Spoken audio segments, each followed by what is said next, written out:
Hey guys, what's up? It's Iflin here, and today we are going to be taking a quick look at the Garuda Warframe. I've been getting a lot of mixed signals from a lot of people in the community about this frame. Some people are saying she needs buffed, other people are saying that they just flat out don't like her, some people are saying that they love her and they think she's a great frame, and I'm on the spectrum. I think that she is a great frame. I think that she was designed specifically for the likes of the open world simply because of her first and her second ability. The fact that you can leap so far at base just with 100% range with those abilities, like 30 meters, is actually insane.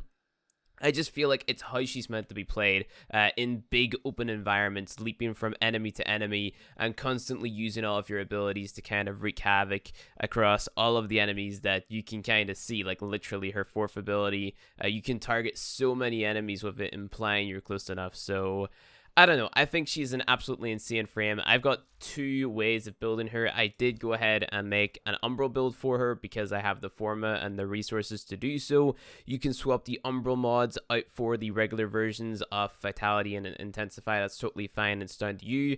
But this here is the build that I like running with the most. So it is a Hunter Adrenaline and Quick Thinking build. Hunter Adrenaline is basically range in the sense that whenever you take health damage, you're going to get energy back. And Quick Thinking is basically going to stop you from taking fatal damage and dying, right? Because once you hit 2 health, then it's going to take from your energy. And because Garuda can self-sustain herself in the form of energy and also health, then I think that it's great having both of those mods on. Now, you can completely neglect Hunter Adrenaline and swap that off for something else. I am going to show you a build that neglects Hunter Adrenaline and also range, because you don't necessarily need that stretch mod on there, because this only takes you up to 46 meters, where at base you have 30 meters in the terms of your first and your second ability, the leap.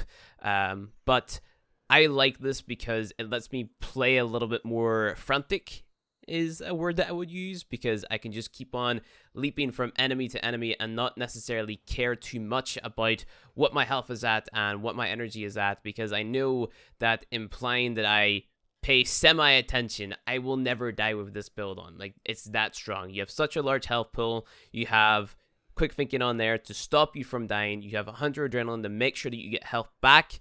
And as long as you just press either 2, you're free, you're going to be more or less unkillable, implying you're paying attention, right? So the rest of the build, I have Strength and Duration. Duration is for the shield on the 1, and it's also for the health regen on the 2. And then Strength is for the health that you get back on the 2, the damage that the 4 deals, and the damage that the 1 deals. So efficiency, you don't need, because you're self-sustaining, right? You can get energy with your free, you're getting your health back from your 2, you're getting energy from Hunter Adrenaline, you know, all that good stuff. So you don't need efficiency or flow, because you can just get it back in an instant. Not to mention you also have things like Xeneric, energy pads, stuff like that. You have all of those ways to self-sustain your energy.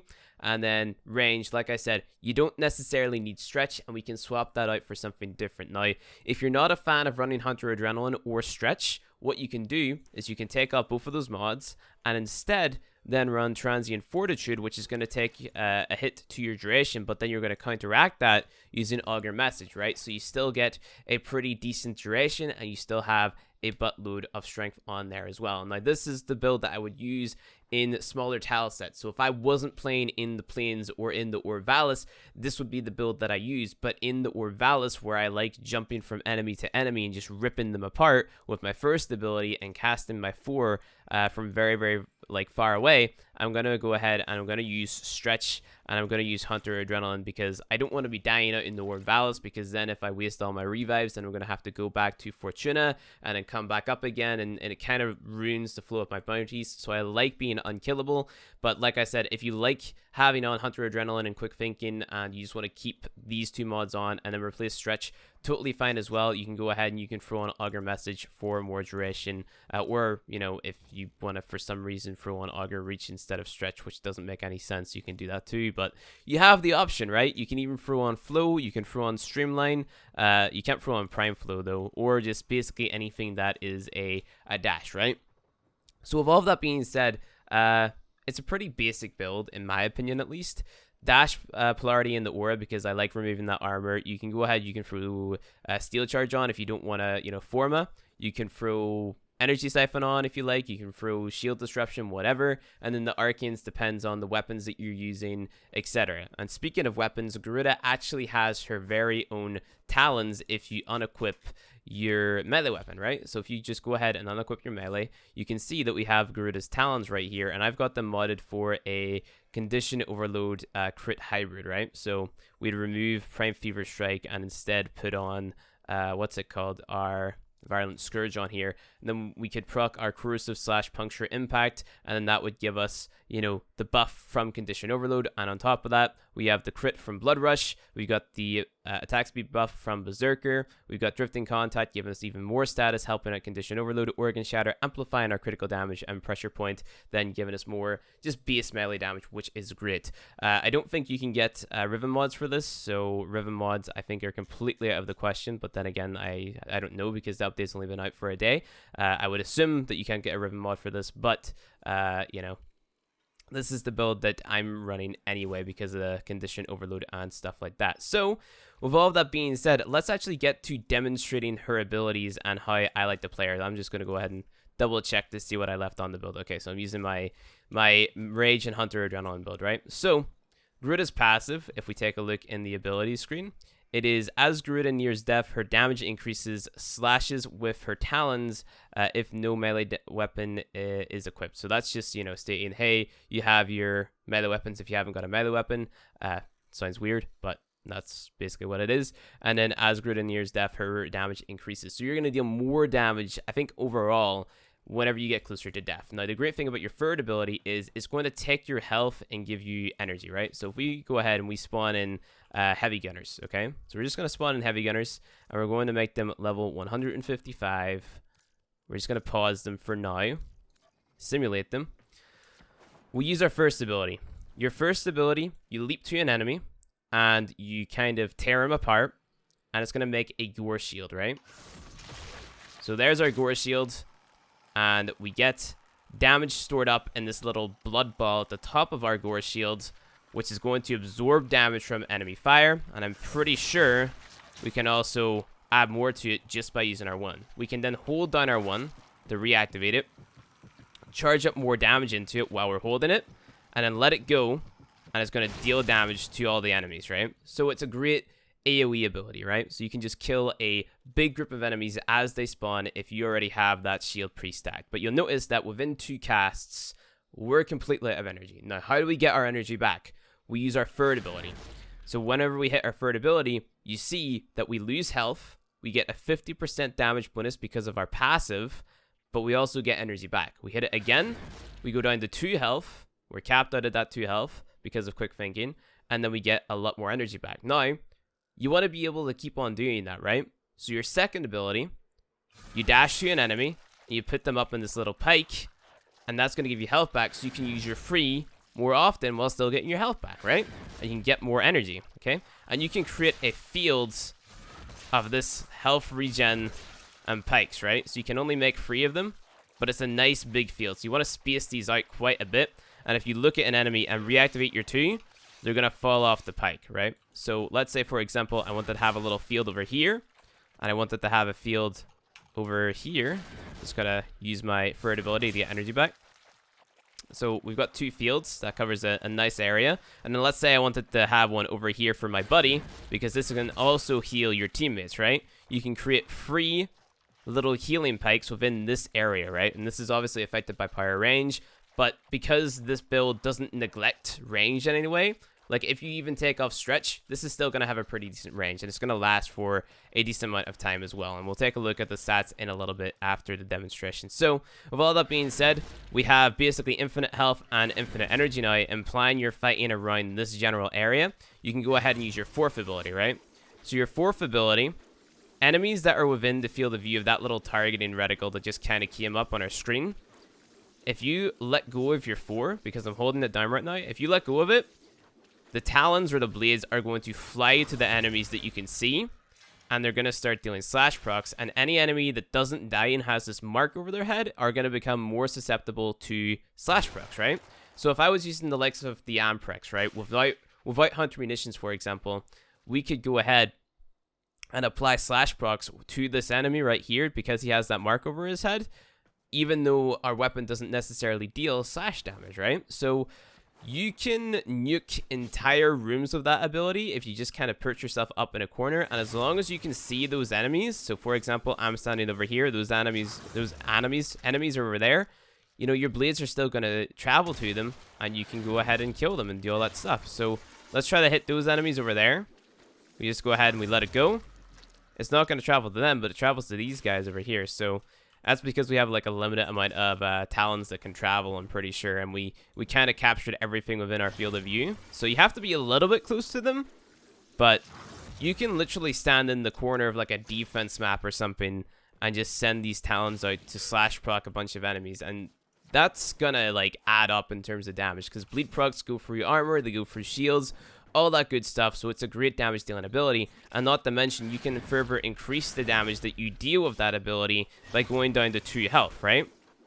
So you go down to 2 health, you charge it up, you let it go, and your slash procs deal a lot more damage. So let's say you wanted to like use Garuda in what's it called, in the Orvalis, right? You're going to be fighting versus like level 60 or something Corpus. So let's go ahead and kill all the enemies in the room. Spawn in Corpus Techs because they seem to be pretty deadly enemies in the Corpus faction. Not that Corpus Techs spawn in the Orvalis, I don't think. I think the Orvalis kind of has its own unique Corpus units, so you might not necessarily see Corpus Techs, but just an example. We're going to make these guys level 60, and we are going to not pause them, and we're just going to fight them as Garuda, right? So what I would initially do is jump to an enemy with my first ability, and then use my second ability on a bunch of enemies in that area that I jumped to. Use my... oh, shit. I died. Rip. 1 dirt per video. Okay, I guess they dealt a little bit too much damage, but, you know, okay. We can try it again. So, create a field of healing with your second ability. And then, you know, use your shield as well. And then keep on jumping to enemies with your first ability. But obviously make sure to jump around and stuff, because if you don't jump around, then you're probably going to die because they're probably going to burst you down, right? So we're in this field of healing. We can use our 4th ability, start damaging all these enemies with slash procs, and that's going to stun them as well, so keep that in mind. And you can just keep on going, building up the damage on your 1, jump in the air, recast it, and then kill them all like that. So they die insanely fast, and you have this well of healing, self-sustaining energy, bleed procs for days, use your first ability to, you know, get that shield up, keep on making the little healing spear and all that good stuff. Keep yourself alive. You know, make sure that you're paying attention to all of your abilities and just nuke things whenever you see fit, using your 1, like recasting your 1, and also holding down your 4th ability. So there we go. A bunch of enemies. Bleed procs. Not necessarily dealing a lot of damage with the leap on the 1, but the orb that you get deals a lot of damage, and if you stack that on top of the slash procs that you're going to be doing with your 4th ability, you're going to be doing a lot of damage while keeping yourself alive with the rest of Garuda's self-sustaining kit, right? So go ahead and take all these guys off their pikes, and they instantly die. So I kind of messed up at the beginning there. I just let all the enemies lay into me. That's not how you should really be playing Garuda. Like, you want to be jumping around and leaping from enemy to enemy. That's kind of how I feel she's played at her best.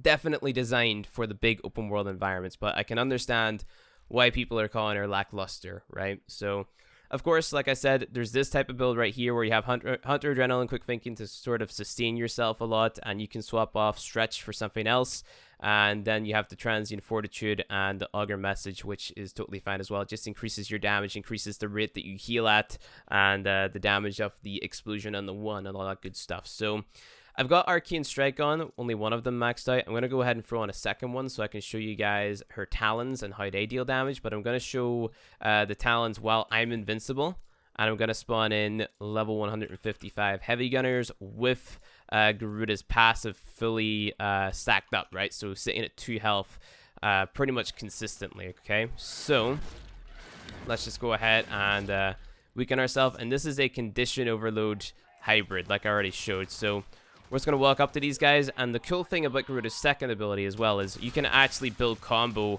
off the enemy that is on the pike, right? So if you just want to go ahead and build up your combo counter, you can go ahead and do so, like so. And that's building your Berserker procs as well. We're just going to walk up to these guys and kind of shred them apart. So we've got, well, actually, our second ability is active now. Okay. Not our second ability. Third ability is active now. And there we go. We have a lot more damage on our Talons because we have 2 health.